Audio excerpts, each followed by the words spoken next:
students. Now today I am going to give you short answers of chapter 2.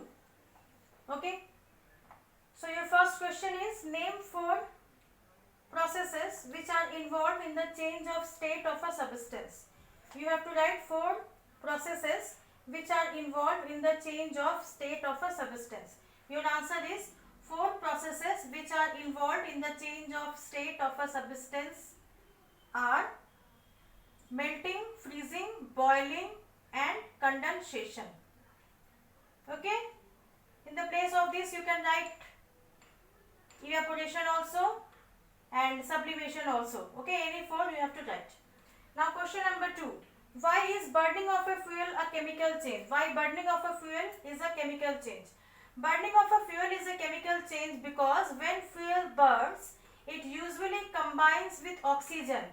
Okay, in the atmosphere oxygen is there. So when fuel burns, it usually combines with oxygen to give 2 new substances, carbon dioxide and water. Okay, when fuel is combining with oxygen, it gives 2 new substances, carbon dioxide and water, along with release of energy. So since 2 new substances are formed and energy is also released, so that is why burning of a fuel is a chemical change. Okay. Now answer number 3. Give an example of a chemical change in which heat is evolved. You have to give one example of a chemical change in which heat is released, in which heat is evolved. Okay. So a chemical change in which heat is evolved is dissolution of quicklime in water. Okay. A chemical change in which heat is evolved is dissolution of quicklime in water. Now answer number 4. Define sublimation. Give 2 examples of substances that show sublimation. What is sublimation? The process in which a solid directly changes into its gaseous state at all temperatures is called sublimation, and you have to give 2 examples of the sublimate substances. So 2 examples of substances that show sublimation is iodine and camphor. Okay. So the process in which a solid directly changes into its gaseous states at all temperature is called sublimation, and iodine. 2 examples of substances that show sublimation are, should be are, iodine and camphor. Okay. Now long answers. I'll give you the page number, and from that page you have to write the answers in your copy. Okay. So now long answers. All the answers are given in your book. I give you the page numbers, and from that page numbers you have to write all the answers in your copy.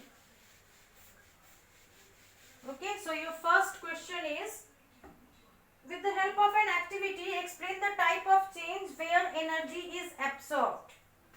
Okay. So, it should be long answer. Answer number 1. In page number 20, this activity is given. Explain with the help of an activity the type of change where energy is absorbed. So in page number 20, that activity you have to write. Okay. Activity you have to write in your copy. Answer number 2. Why is condensation a physical change? Explain with the help of an activity. In this answer also you have to write one activity which is given in page number 17. In page number 17, whatever the activity is given, that you have to write. Now question number 3. Not all physical changes can be reversed. Give a suitable example to support the statement. Okay. I told you that physical changes are usually reversible, but sometimes it is irreversible also. So this answer I am writing. Physical changes are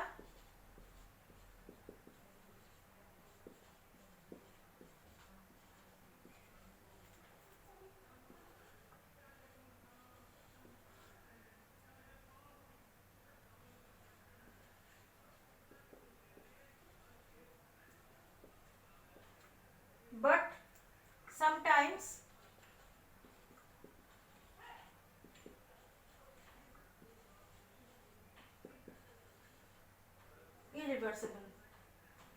For example,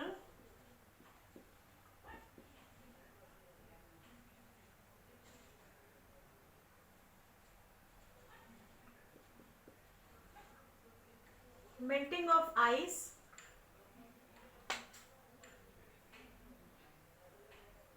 is a physical change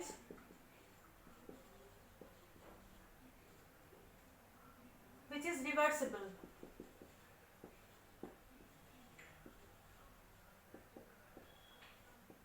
Because you know, melting of ice will change into water, and from water we can get back the ice also.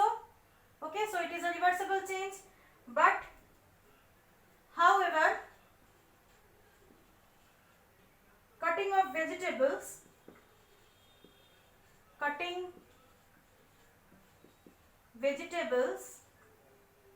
into small pieces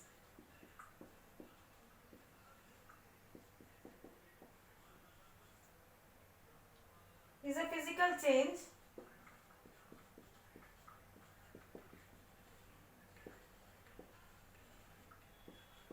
which is irreversible, because we cannot get back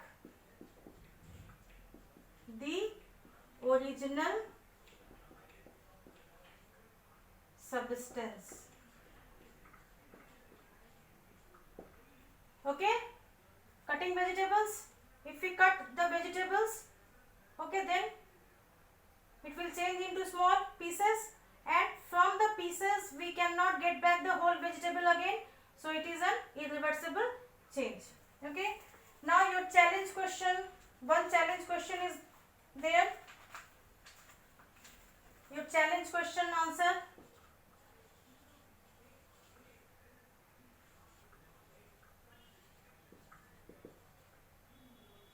Only one question is there. When solute A dissolves in a solvent, the solution becomes hot, and when solute B dissolves in the same solvent, the solution becomes cold. Classify the two changes as exothermic and endothermic. Give reason to support your answer. So when solute A dissolves in a solvent,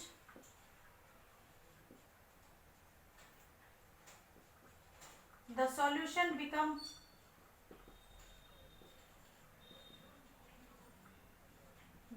hot, because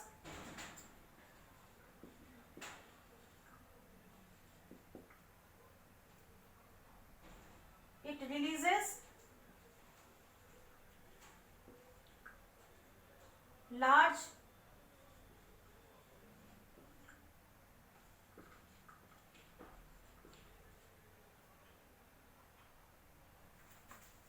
amount of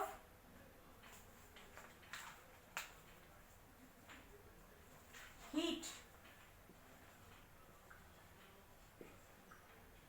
which makes the solution hot, and it is exothermic change.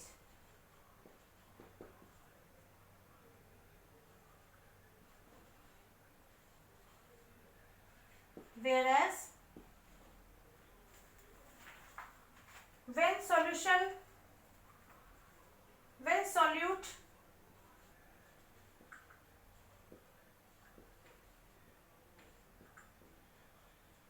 B dissolves in the same solvent,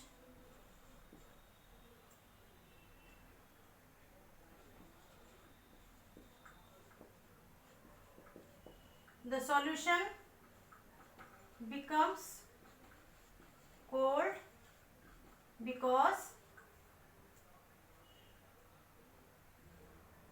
it absorbs energy from water, it absorbs energy from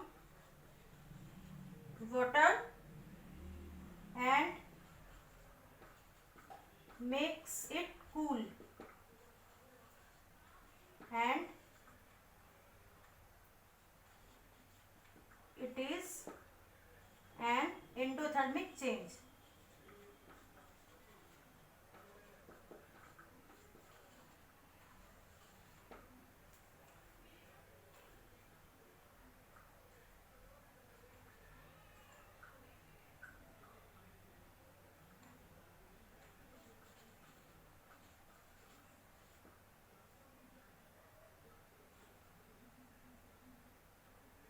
So when solute A dissolves in a solvent, the solution becomes hot because it releases large amount of heat which makes the solution hot, and it is exothermic change. Whereas when solute B dissolves in the same solvent, the solution becomes cold because it absorbs energy from water and makes it cool, and it is an endothermic change. So these are your short answers and long answers and one challenge questions answer. Now this short answers, long answer and this challenge question you have to write in the copy and you have to learn it. Thank you so much.